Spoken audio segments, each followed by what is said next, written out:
Hai, Assalamualaikum warahmatullahi wabarakatuh. Coba kita lihat bukunya. Teman-teman sudah harus pegang buku semester 2 ya, yang gambarnya seperti ini.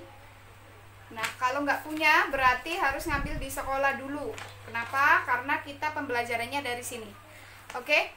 Nah, yang pertama, yang belum nonton video misalnya yang part 1 bisa ditonton dulu sebelumnya. Di situ sudah misalnya jelaskan yang namanya sentence. Kenapa? Karena di sini kita akan membahas yang namanya tenses. Di sini kita membahas yang namanya simple present. Sudah masuk di simple present. Oke, ada dua. Yang pertama ada nominal, yang kedua ada yang namanya verbal. Kita lihat di sini di halaman 2. Agak banyak ya materinya, jadi lebih cepat. Kalau nggak paham nanti bisa diputar lagi videonya. Oke. Jadi yang pertama di sini dibahas namanya to be in simple present tense. Simple present tense. Jadi kita membahas yang namanya simple present. Ingat, nanti ada perbedaannya. Ada yang menggunakan kalimat verbal dan ada yang menggunakan kalimat nominal. Makanya harus menonton video Miss Aya yang penjelasan ini dulu nih, menjelaskan ini. Oke. Nah, yang pertama to be. Nah, sudah bisa jelaskan di situ to be. To be itu ada is, mr ya. Tergantung dengan subjeknya. Subjeknya ada siapa saja, ada I, you, they, we, she, it. Nah, itu to be-nya nanti tergantung dengan subjeknya. Nah, di sini ya, udah ada itu. Di buku juga sudah ada, ketika subjeknya I, maka to be-nya menggunakan am, dan teman-temannya itu ada di part A. Oke, kemudian yang B, to be, contraction, jadi penyingkatan to be. Nah, ada I am. Nah, itu nanti kalau disingkat itu contractionnya seperti itu, singkatannya ada di kolom tengah itu ya. You are, jadi penulisannya seperti itu. He is, she is, dan teman-temannya ada di situ tulisannya. Oke? Nah, misalnya bahas sedikit aja di sini. To be negative sentence. Nah, tinggal tambahin not saja.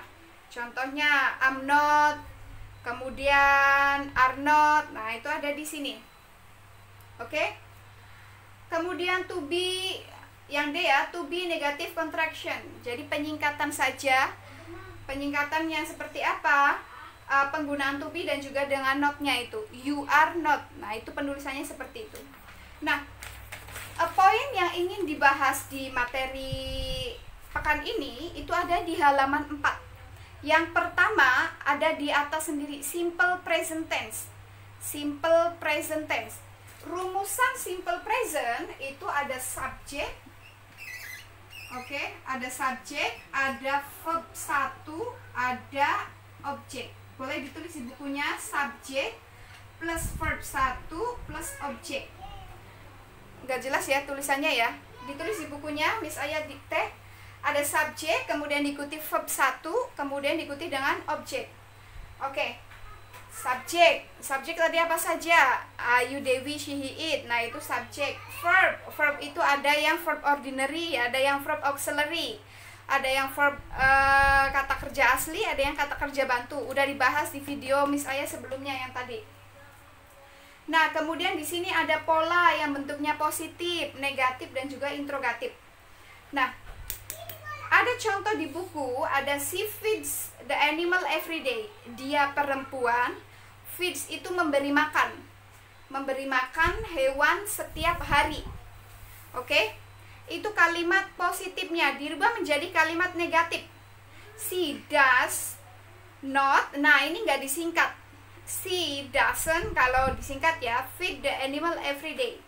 Kenapa di sini pakainya does? Karena subjeknya she. Udah Miss Aya jelaskan juga di video sebelumnya. Nah, ada she, he, it, maka dia nanti pakainya does. Kalau I, you, they, we, dia pakainya do. Oke? Ada she does feed. Kenapa S-nya hilang? Di positif itu ada S-nya yang di atas karena sudah pakai does. Oke? She does, negatifnya she doesn't. Miss Aya singkat ya bacanya. Feed the animal every day. Dia perempuan tidak memberi makan hewan setiap hari. Kita rubah lagi menjadi kalimat interrogatif atau kalimat pertanyaan. Lihat di bawahnya itu. Does she feed the animal every day? Apakah dia perempuan itu memberi makan hewan setiap hari? Itu kan bentuk pertanyaan. Nah, itu. Jadi rumusan simple present yang pertama tadi, bukan yang pertama ya, rumusan simple present ditulis subject plus verb 1 ya yang digunakan, kemudian kemudian objek. Subject plus verb 1 plus objek, itu rumusan simple present. Nah, contohnya di sini. Udah ada di sini. Secara pola, secara verbnya udah ada di sini. Oke? Contoh yang sampingnya. Itu dia menggunakan subjek we. We watch animal show in the zoo. Kita watch-nya ini di sini sebagai verb ya. Dia akan melakukan aktivitas menonton animal itu apa? Hewan, show in the zoo. Jadi kita menonton pertunjukan binatang di kebun binatang. Zoo itu kebun binatang ya. Kemudian dirubah menjadi pola negatif. We don't watch animal. Kita tidak menonton animal. Ini lanjutannya ya. Show in the zoo. Nah, kemudian bentuk interrogatifnya, do we watch animal show in the zoo? Apakah kita melihat pertunjukan binatang di kebun binatang? Nah, di sini kenapa dia pakai do? Nah, kayak yang di kalimat negatifnya we do not atau we don't. Nah, karena dia subjeknya itu we. Sekali lagi, kalau subjeknya I, you, they, we, maka dia menggunakan kata do. Oke? Itu. Sampai sini paham? Ada yang ditanyakan? Kalau di sininya ada we watch, kenapa nggak pakai s? Karena yang pakai s itu subjek she, he, it saja. Jadi kalau di depannya subjeknya she, he, it atau nama orang atau nama benda satu, maka verbnya ditambahin s. Contohnya Siti melihat, berarti Siti looks. Siti looks Khadijah. Nah, jadi seperti itu.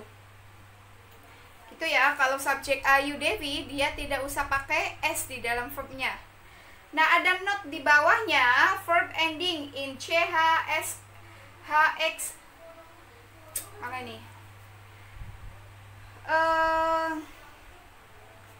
Ini di sini nih. Diperhatikan di sini. Ending. Nah, kalau verbnya berakhiran ch, s, x, o ya, atau ss, maka tambahannya di sininya itu is. Contohnya kayak di sini feed.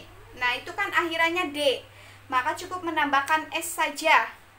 Nah, kalau yang kata watch, kenapa watch itu nggak ditambahin is di akhirnya? Itu kan berakhiran ch, karena subjek di depannya itu we. Kalau subjek di depannya she, he, it, maka nanti kata kerjanya ditambahin is. Contohnya subjeknya Miss Aya rubah menjadi he. He watches, jadinya gitu, bukan watch saja. Paham ya? He watches animal show in the zoo. Jadi gitu. Jadi di sini ada catatan ketika kata kerjanya berakhiran ss, ch, x, o atau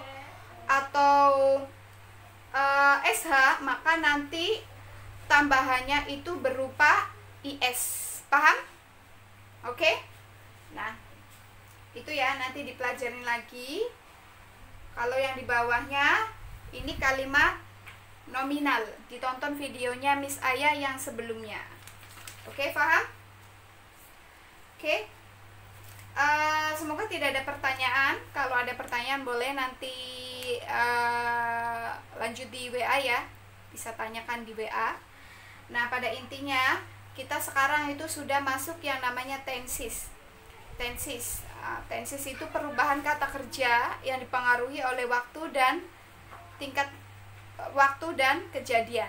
Jadi kita dalam bahasa Inggris dilihat kapan kita ngomongnya itu dari perubahan kata kerjanya. Contohnya, aku makan. Itu kan dalam bahasa Indonesia. Kalau dalam bahasa Inggrisnya cukup menggunakan I eat. Tetapi ketika kita mengungkapkannya I am eating, itu maknanya sudah berbeda lagi. Udah beda. I am eating berarti itu artinya sedang. Kita sedang melakukan. I am eating, aku sedang makan. Beda nggak? Nah, ketika kita sudah makan, tadi kan artinya sedang. Sudah makan berarti nanti kita verbnya juga berubah lagi gitu. Jadi yang perlu dipahami, harus tetap belajar materi-materi sebelumnya, dipelajari lagi. Mungkin kalau Miss Aya menjelaskannya kurang detail, boleh lihat di internet ya, atau di YouTube lainnya, cari saja simple present. Oke? Thank you for today, have a nice day. Jangan lupa tetap semangat ya. Bye bye, see you. The last I say, assalamualaikum warahmatullahi wabarakatuh.